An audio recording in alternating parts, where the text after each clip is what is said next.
Hi, welcome back to Firepower Threat Defense. In this section, we're going to cover IPS Policy Part 2. Okay, let's take a look. Let's go back over here. I'm at Layers. Let's come down here and play with the rules. Hey, there's the one I clicked on. Now, one of the things we can do is decide, what we want to do. I'm going to close this accordion here, rule accordion that we'll use for administration. Now, we have this over here, this box. This is just another quick link to get to policy base layer and so on. Now, under filter, I could type something in like FTP. And this will show me all the FTP rules.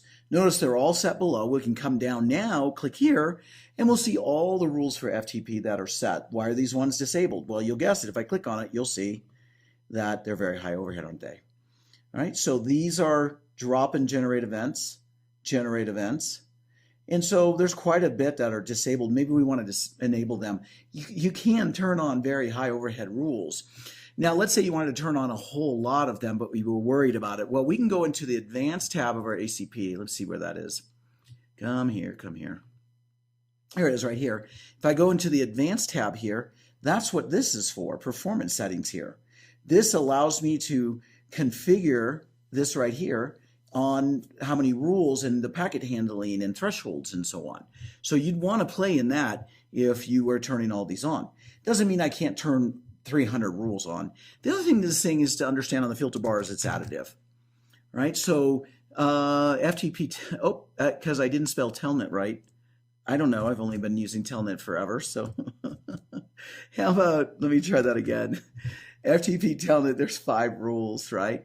So basically, it's going to say if I have FTP or telnet. Now, I can come in here and say, show me all the rules of FTP. And I want to come back up to my changes, though, because I want to change them. Click on all these.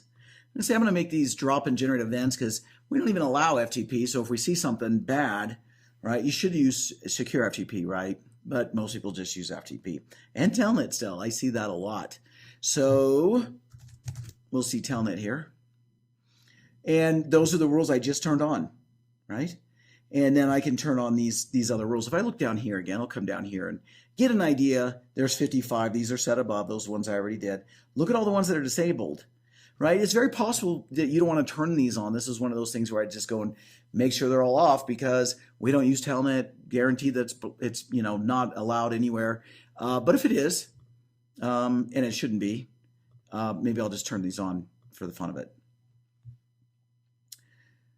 That's not a lot of rules I need to worry about, but still, when we get to the rule accordion, we'll turn on more rules that way.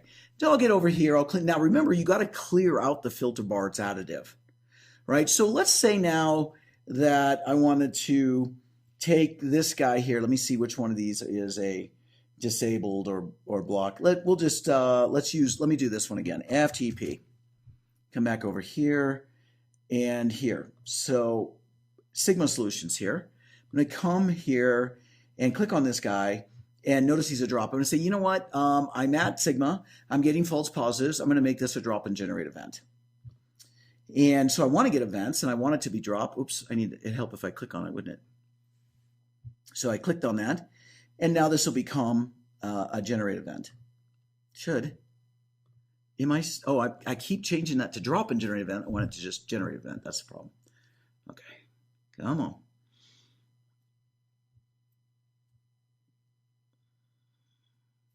So one thing while this is taking some time, if you're in here, make sure no one else is in your IPS policy.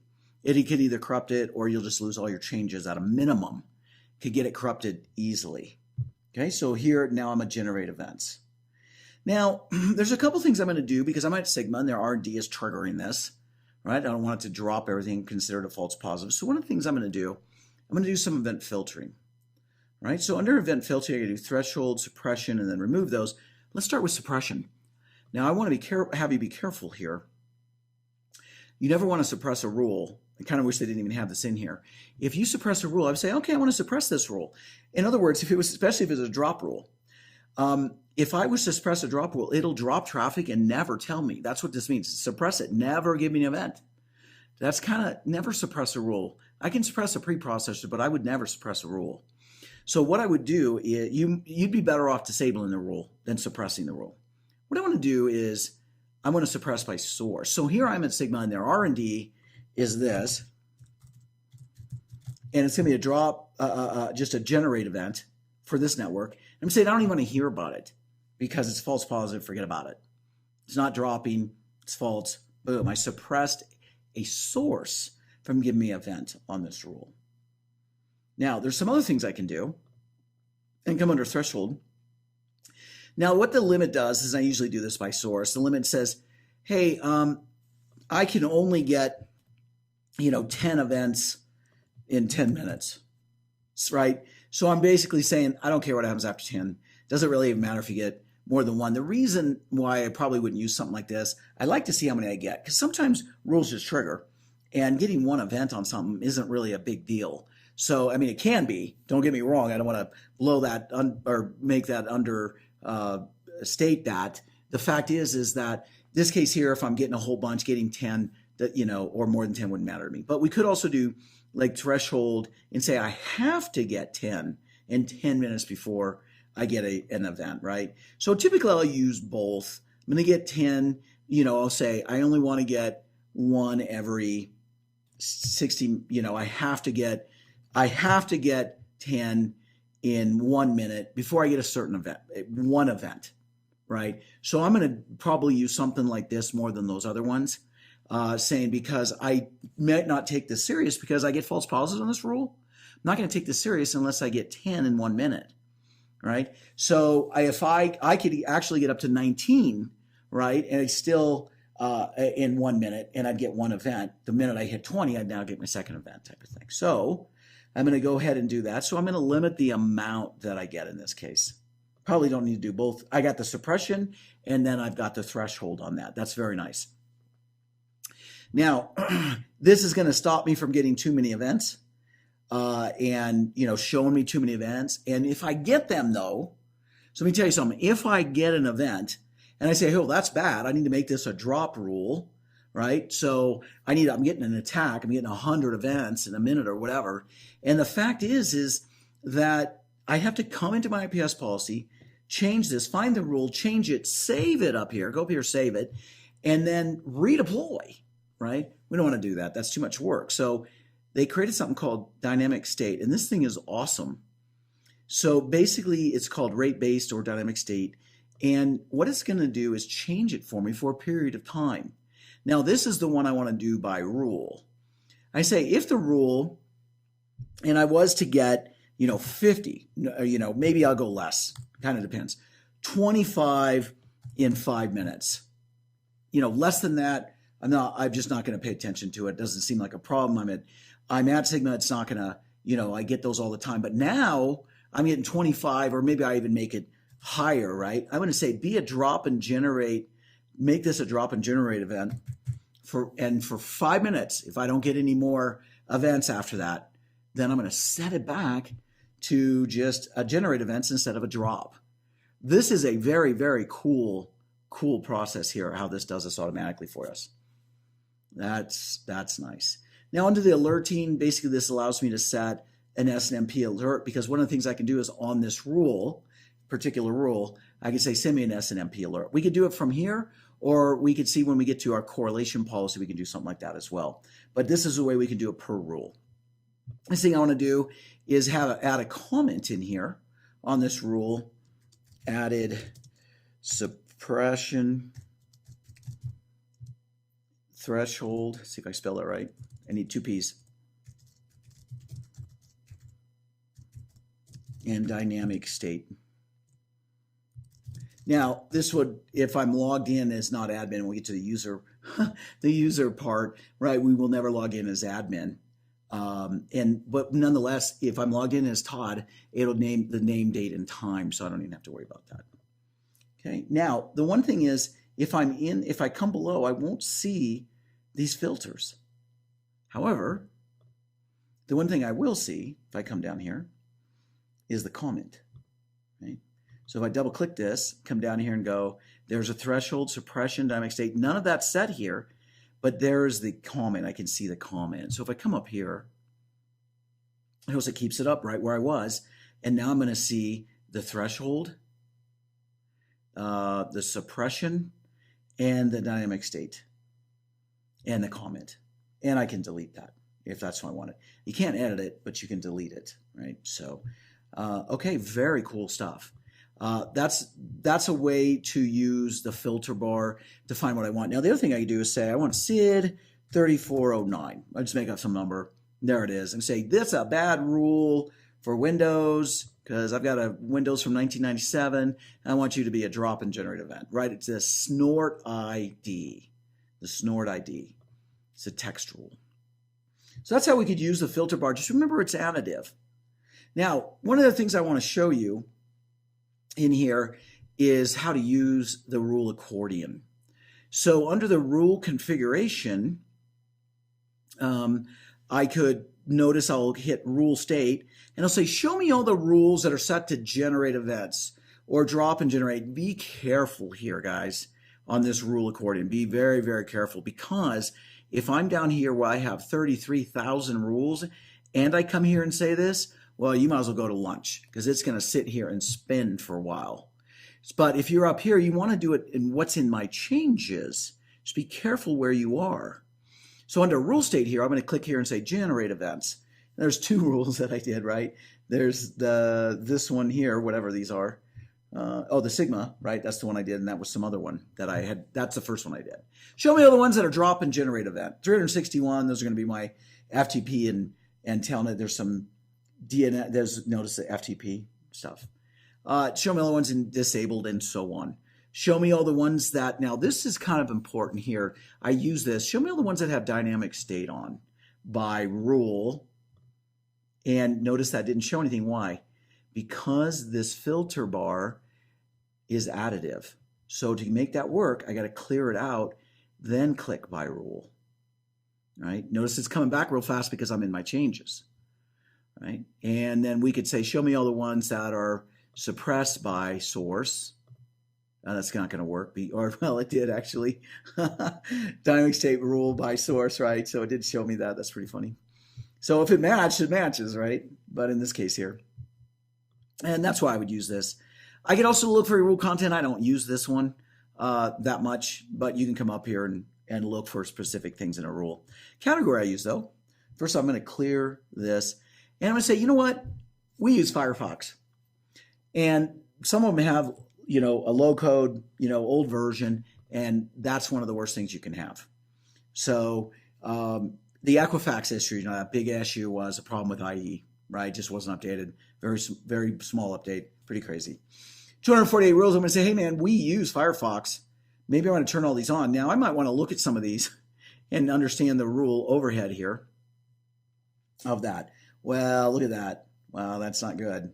Well, all these rules. There's only 300 something rules. Depending on what kind of box you have, you may want to go up there to the advanced tab and change that. Change the overhead. Now, so I'm going to click on these. I'm going to turn these on, drop and generate events, because I don't want any problems, because that's going to cause me some problems. The other thing we use is IE, right? Now, watch this one, though. 2,000 rules. Let's look at Firefox for a minute. Go back again. It was only a couple hundred, right? 248. Chrome has 37. So what does this tell you, man, right here?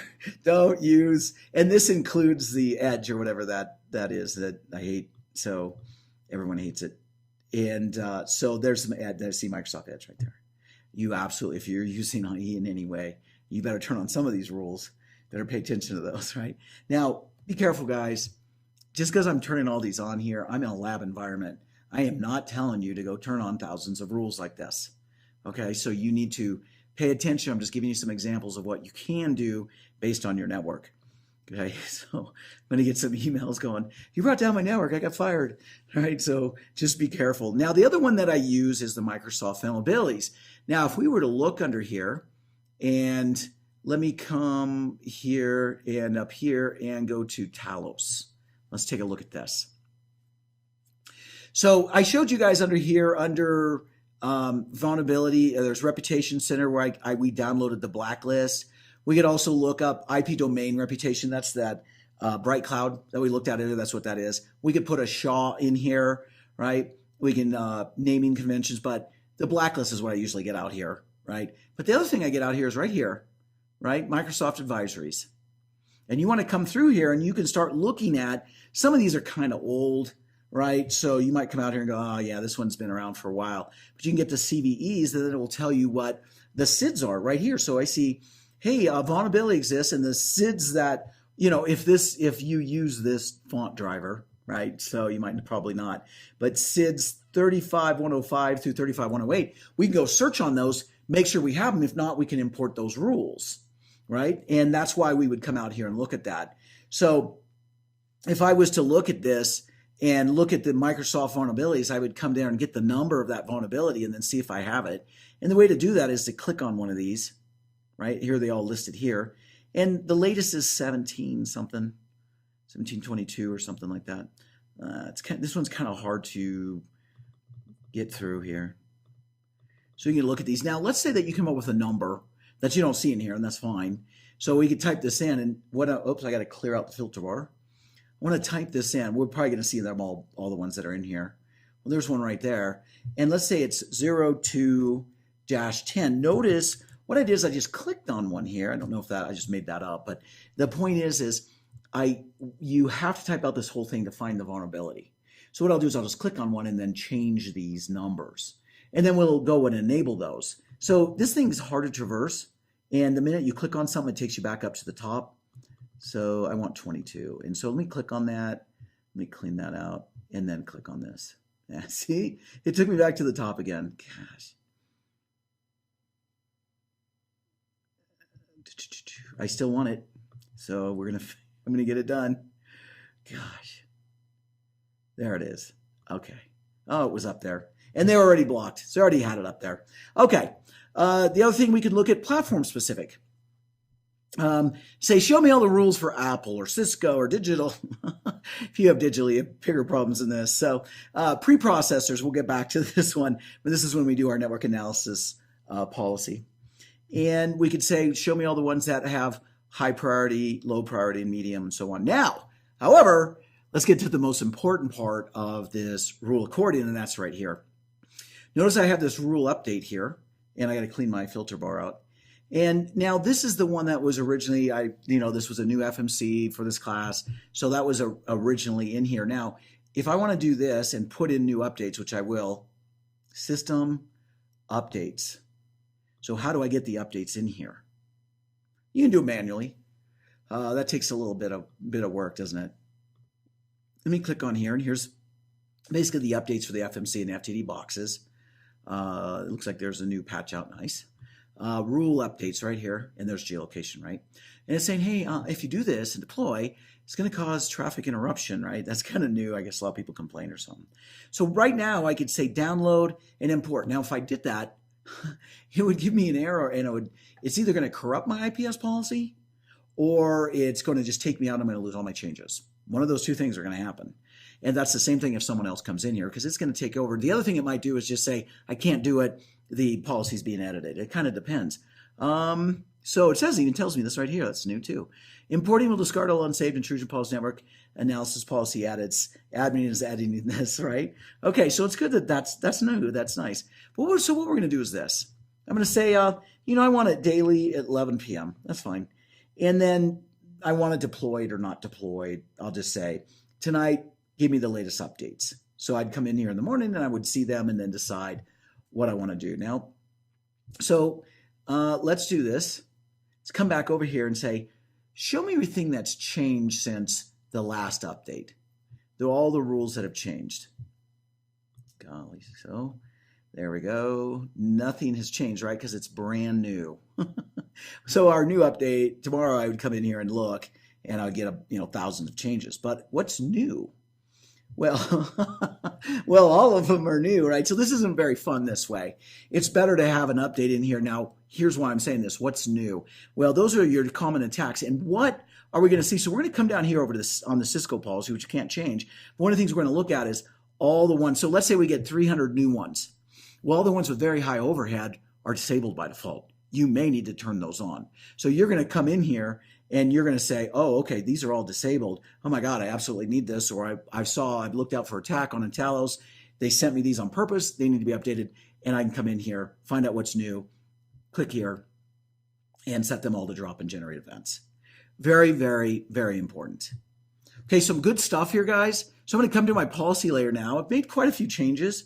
2,600 drop rules, couple to generate events, and it combines to give me my policy at this point. So now if I come up here to policy information, I'm going to leave it with dropple and line off, leave the base, and say commit changes. Now, it's optional. Todd changed this. And we can, if you remember from the system config, if you saw that video, then you remember that we could make that mandatory, that they put that in. They can't save that unless they type something, which would at a minimum save their name, date, and time. And that's why we don't log in as admin, right? Okay, so once this is done, we'll talk about one more thing. I'm not going to do it yet because I have to do another policy, and that's called the network discovery policy first. Before firepower. But what the firepower recommendations does is it uses network discovery of host users applications. Go back in here real quick. Host users and applications to determine what you use on your network. So remember how I was saying you turn on no rules active, then you go turn on based on operating system, protocols, applications. Well, that's what this is going to do. Host users applications is going to determine what's being used and turn on and turn off policies based on that. We'll come back to this and turn this on and see it being used. It wouldn't even allow me to do it right now. It's going to say there is no hosts because I don't have my network discovery policy yet. But the thing is you don't always just want to use this. If you don't understand anything about Snort and you don't want to go through anything that I did here, I never want to do that. And your box is north-south traffic. Your FTD box is connected to the internet coming to an inside network. A simple connection like we used to do. It's just most of my customers aren't configured necessarily north-south anymore. We do a lot of east-west traffic from server farms, data centers, and so on. So if you're east-west traffic, then the recommendations will end up turning off all your rules. But if you're north-south, this might be useful for you. And when we get to task management section, I'll show you how to automate this. So we'll come back to firepower recommendations. So here's my policy. I committed the changes, and now I already put it in my ACP, remember? And it's already committed. So I'll come out here. I'll just say commit changes again, whatever. And then I'm going to go over here and I'm going to deploy this and push this out. Then we'll go out and we'll try to push, a couple files, we'll try to push something through and see if we can generate any events just to test this. I also want to test at this point here. We already tested if you saw the malware one, but we'll do that again in this section. But how about security intelligence, right? So now that I'm out here, it's out of date. I'm going to go ahead and push this IPS policy out there. It's in my ACP already. Don't forget, I went out and put this in my access control policy rules as soon as I created it. It's not dropable in line, is it? So let's wait for this to finish deploying, and then we'll come back and see if we can do some more testing.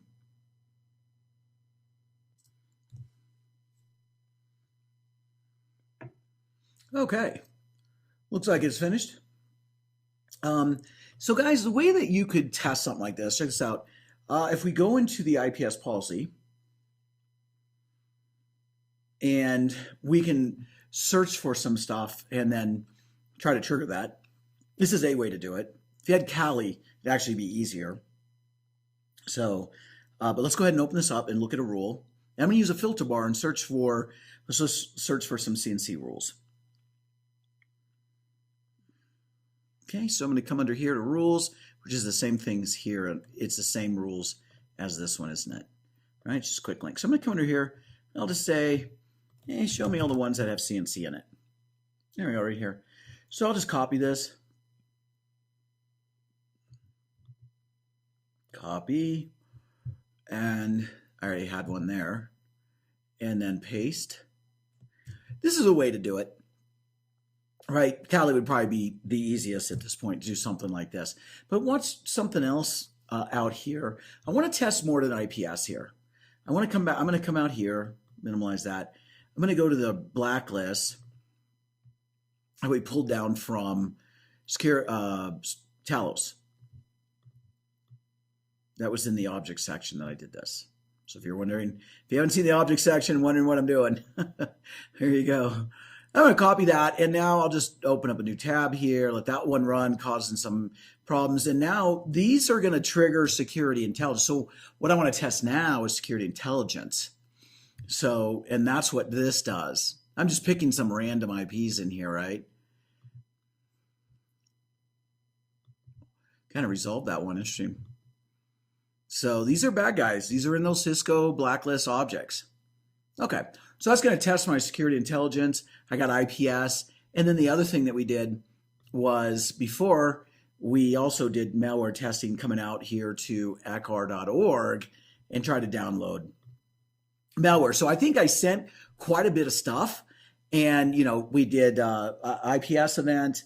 We did security intelligence and snort. We want to test all these. This is a great test. This is the fun part, right, guys? After all that policy we did, the very fun part. So let's open this back up, and I'll just get out of here. Don't need to be in there anymore. But that's one way you can go in there and look. But we're only going to get CNC. So let me come out here. Here's my table view, or I'm sorry, my connection events. Analysis. So I'm going to go look at analysis connection events.